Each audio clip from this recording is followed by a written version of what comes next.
every once in a while, just once in a while, there comes an anime that reminds you how you got into anime in the first place. It reminds you why you love anime so much. Ore Monogatari, this final episode did just that.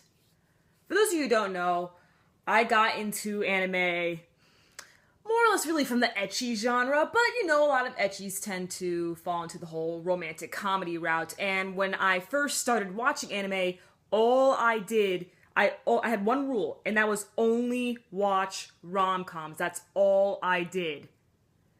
And during that route that I was in, where I only used to watch rom-coms, I watched this one anime called Lovely Complex. It's not my favorite rom-com of all time, but it's definitely the greatest rom-com of all time. A lot of people would say Clanad, but Clanad is really a romantic drama, not really a rom-com, so that's why I'm saying Lovely Complex. And for those of you who are wondering, my favorite rom-com of all time is Kimi ni Todoke for biased reasons. But anyway, Ore Monogatari reminded me a lot of Lovely Complex.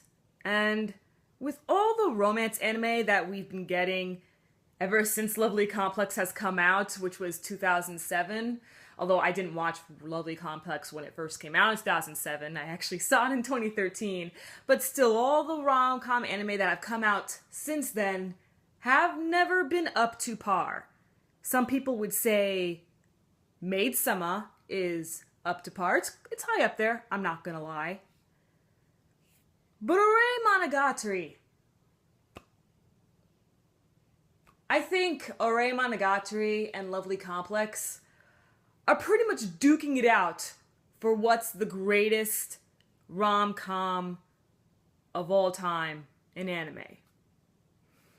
For those of you who just clicked on this video because you're not sure whether or not you should start this anime, yes.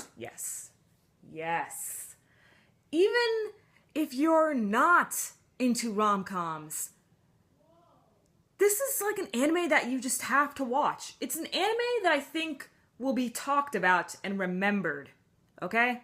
This is the type of anime that I think it's going to be, okay? So even if you don't like rom-coms, still, you kind of have to watch you have to watch it nonetheless, alright?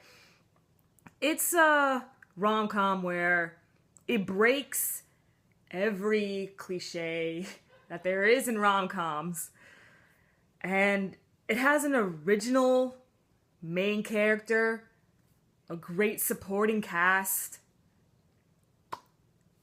It's fantastic, alright? It'll have you laughing at some parts. It'll have you tugging with your heart during love confessions. Oh gosh, this episode. The dialogue with the love confessions. Oh my gosh, I was dying. I give Ore Monogatari, I have to give it a 9.8 out of 10. If you guys hear yelling, my little brother is watching TV in the background. Anyway, yeah, I give it a 9.8 out of 10. Only reason why it's not like a 10 out of 10 is because how soundtrack isn't necessarily noticeable. It's more or less non-existent. I know at some point you can kind of hear it, but it's not something that you want to like download or anything like that. So yeah, only 9.8 because of the soundtrack. But if you love rom-coms, I question why you haven't started this anime already. Alright?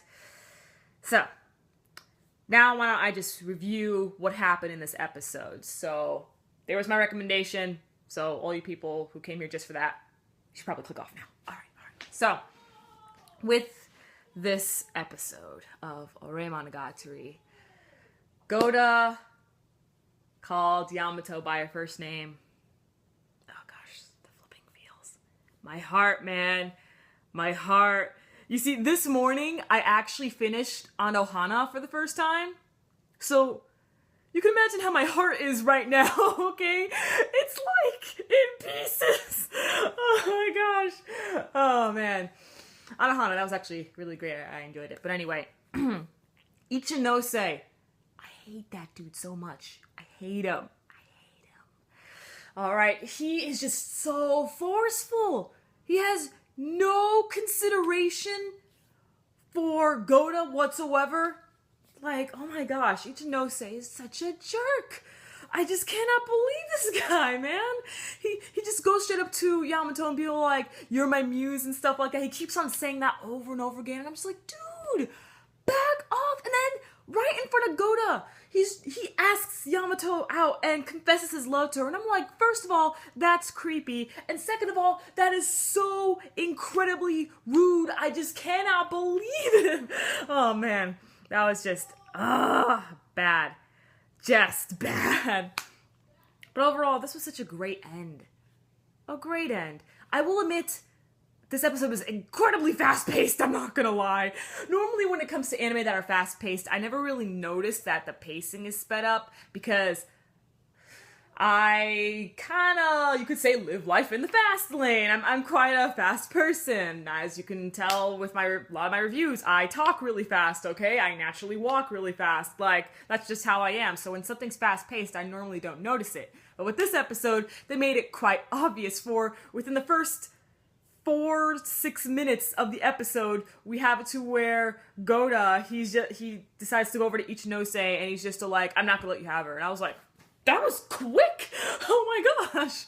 Alright, but even though this episode was very fast-paced, I still enjoyed it nonetheless. And I really liked how they ended this episode, seeing how everyone is doing with their lives and things like that. I think the only flaw that I have with this series as a whole is that, like Lovely Complex, I wish that we got to see them with in their second year and their third year. I mean, like, yeah, Lovely Complex had them with their first, second, and third year, but I also wanted that for Rei Monogatari. I thought that would have been great. But I'm going to really, really miss this anime.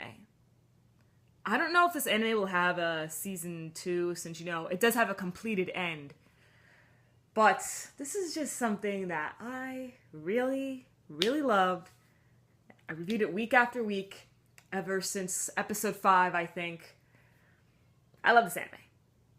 I really do, and it's one of the best. One of the best anime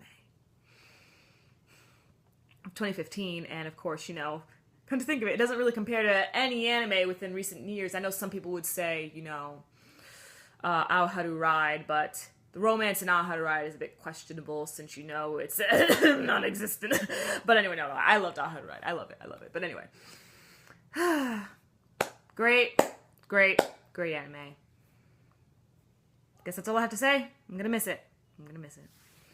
Catch me tomorrow as I do 2 live reactions for Gakko Gurashi and Hitalia the World Twinkle. I'm your female otaku.